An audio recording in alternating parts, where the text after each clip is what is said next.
குடிசையில கொஞ்ச காலம் தங்கி பாருல கூரையின் ஓட்டை வீரி செல்வடி நட்சத்திரம் எண்டி பாருல கூவும் செல்போனின் நச்சரிப்பை அணைத்து கொஞ்சம் செல்வண்ணின் உச்சரிப்பை கேட்போ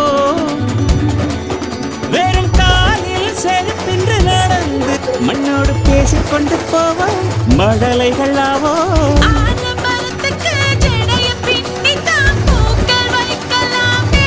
உரோரம் ஐயனாரிடம் கத்தி வாங்கித்தான் பென்சில் சீவலாமே